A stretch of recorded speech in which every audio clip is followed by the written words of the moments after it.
Assalamu alaikum. I am M. Ziaur Rahman, lecturer in English, Rajukutra Model College.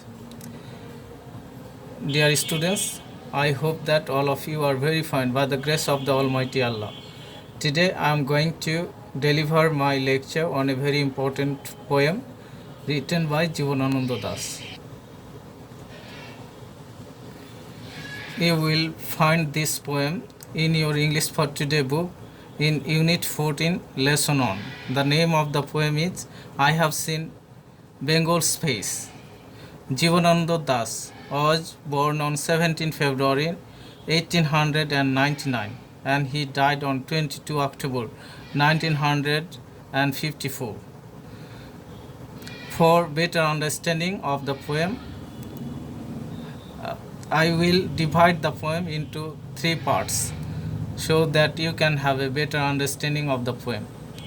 In the first part, I will be giving a bright focus on different aspects of the life of the poet, and in the second part, I will discuss and paraphrase the poem line by line so that you can develop a better understanding of the poem. And in the last part, I will give a lecture on the how to write the theme of the poem. This will take you to the closure part of the board format so that you can write how you are to present it in the board exam and other important exams of this year.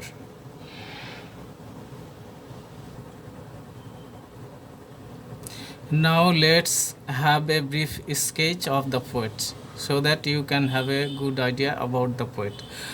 The poet Jivanananda Das was born in Borisal. He had his education in different educational institutions.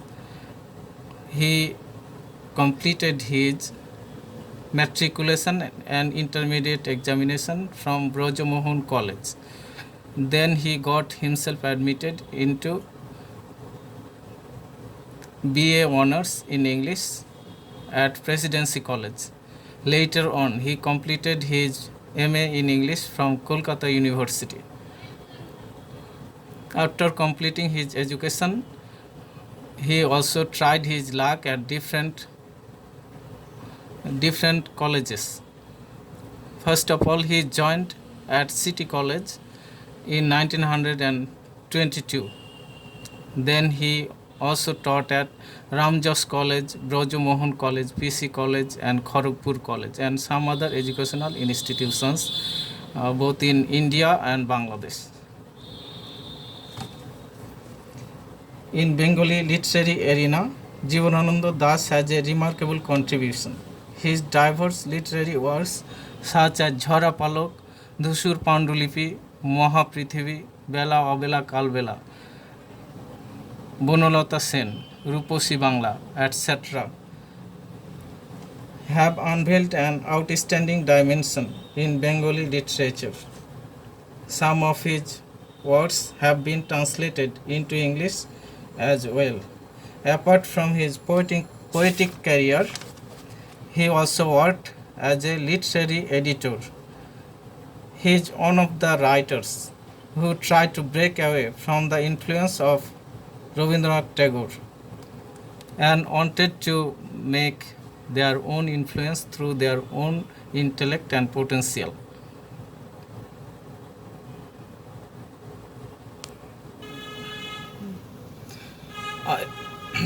I Have Seen Bengal's Face is a 14-lined poem.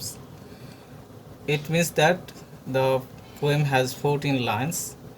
The poem is replete with various images. The poet has brought diverse images such as the fig tree,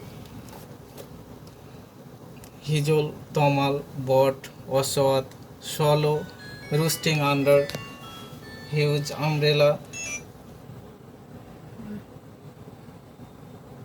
like leaves to establish his argument that the Bengal is endowed with tremendous natural beauty. The mythological references such as the story of Chad Saudagar, Behula Lokhindor and their amazement at the paramount beauty of the Bengal bear strong evidence to the unique and matchless beauty of the Bengal.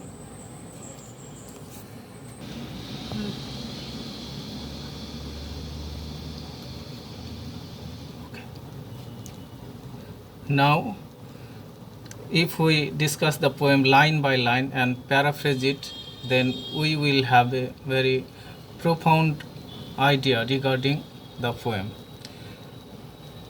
Now let's have our look from the first line. Because I have seen Bengal's face, I will seek no more. The world has not anything more beautiful to show me. In these two lines, the poet is saying that he has noticed the face of the Bengal and it is so outstanding that he does not want to look for more attractive attractive things anywhere else in the world because he is quite satisfied with the natural beauty of the Bengal. Waking up in darkness, gazing at the fig tree, I behold dawn swallow roosting under huge umbrella like leaves. I look around me and discover the leafy dome, jam, cattle, bot, hijol, and oswald trees. In these lines, the poet is saying that waking up in darkness, when he woke up from darkness at night and gazing at the fig tree, he can notice the dawn's swallows roosting under, that means taking rest under huge umbrella like leaves. Then he look around him and discover a leafy dome which is full of jam, cattle, bot, hijol, and oswald trees. It is just like the kingdom of a king who dominate a country. These different kind of trees dominate the land of the Bengal. So the poet is really very much amazed at the beauty of these different kinds of trees. Then all in a house, shadowing clumps of cactus and jedwari bushes. In these lines, we find that all the trees are in a very silent position, in a quiet position, shadowing clumps of cactus and jedwari bushes. Here, the poet is reflecting the nature of different kinds of trees, especially herbs here, cactus, and jedwari bushes. Jedwari is a kind of Indian plant which has a lot of benefits, especially used for medicinal benefit. It is turmeric like plant which is used for coloring substance, also as perfume and also as medicinal qualitative thing. It has medicinal qualities in it. Then in the next few lines we will be finding that the poet is drawing reference from mythological reference of the Bengali literature. Let's have a look at those lines. When long ago Chad came in his honeycombed boat to a blue hijol boat and Tomal said near the Champa, he too sighted Bengal's incomparable beauty.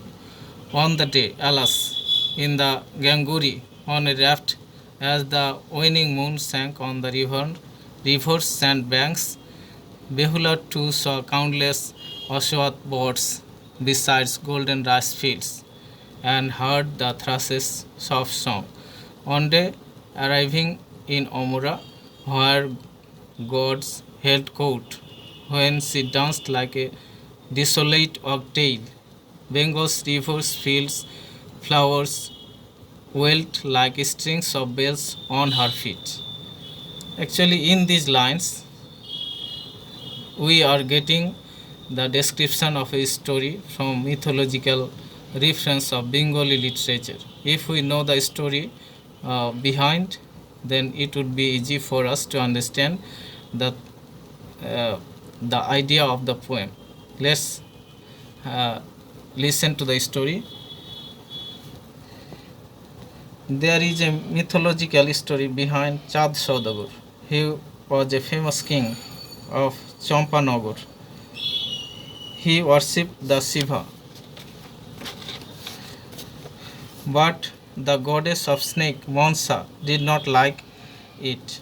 Mansa wanted that Chad Saudagur would be engaged only in her worship, but she could not take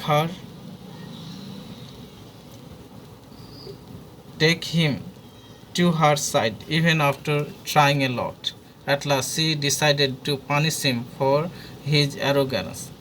While he was making his journey in the Bengal in a honeycombed boat, Chad Saudagur and all his children, excepting Lokhindur, were drowned in the water because of the curse of the goddess Mansa.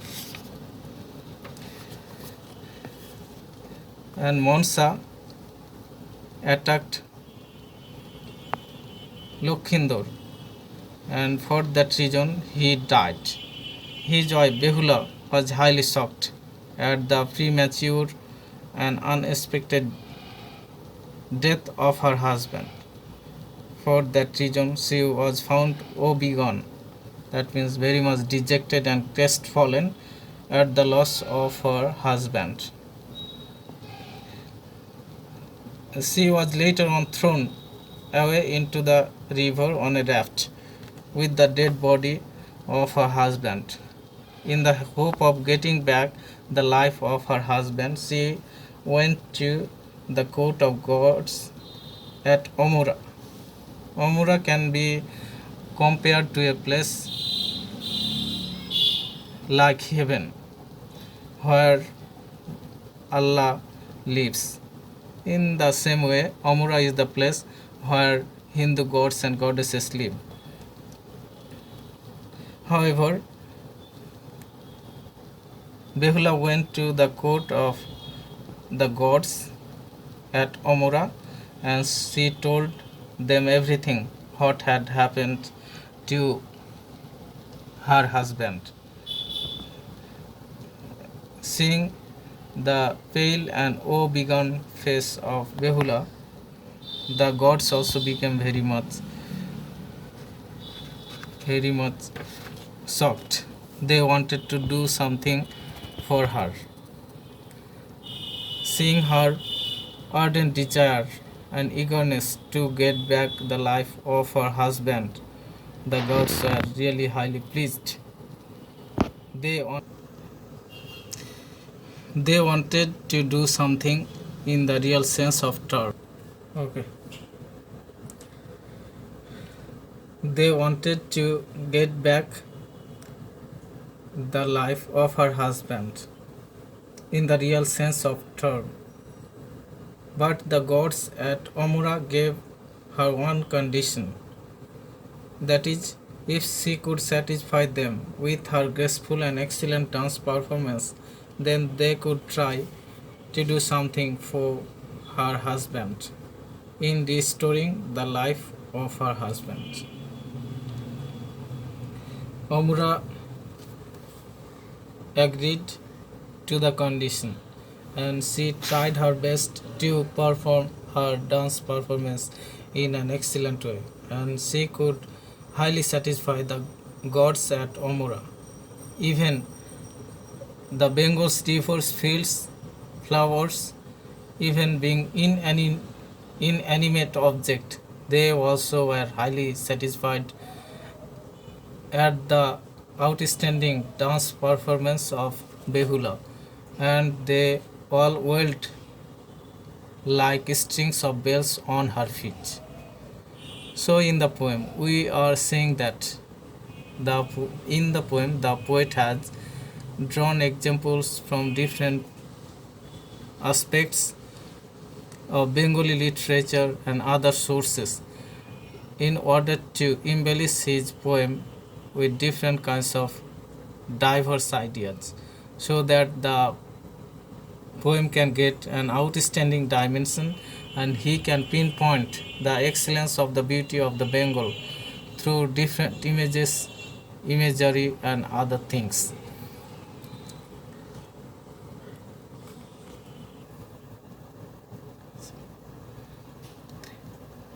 Actually, writing the theme, knowing about the theme of a poem is really very important. Uh, because a lot of things are to be kept in mind while writing the theme of the poem. We are instructed to write the theme of the poem within 50 words, but it is really not an easy task. We have to try a lot to keep the word limit within the range. If we have a pre-planned idea from the very beginning, then the task will be easy. Your pre-planning and well-arranged thought will help you carry good marks in the exam in this topic. Here I have given the theme of the poem I have seen the Bengal's face. It can be helpful to you in giving you some ideas regarding how to write the theme of the poem. Now let us take a look at the theme of the poem. I have seen Bengal's face. The outstanding and incomparable beauty of the Bengal has been depicted in the poem. The poet has been highly impressed by the unique and unparalleled natural beauty of the Bengal. So he does not want to go to any other place of the world, leaving the enchanting and mesmerizing beauty of the Bengal, because the Bengal is adorned with all the possible greatest and most valuable things in the world. So the world has nothing more precious to offer to the poet. Here the poem has been given in a gist form, so we can get the ideas in a cream manner, or we can get the nucleus of the poem. So you are to write the theme of the poem in that way, not taking different kinds of ideas like hijol, aswat, bot. That kind of idea should not be brought. You just will take the cream of the poem for writing the theme. You cannot do that only in that way. Telling will only not help you. What you need most for it is that you will practice it a lot at home, and you will have to have a pre-planned idea regarding how you are going to write the theme of the poem. You can take the help of different books and you can make your own for this, so that you have confidence and you have good ideas regarding the theme, and this confidence will bring good marks for you in the exam. So that is all, my dear students.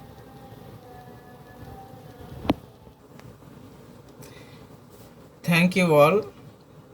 Keep fine and stay abundantly blessed. I wish you all the best.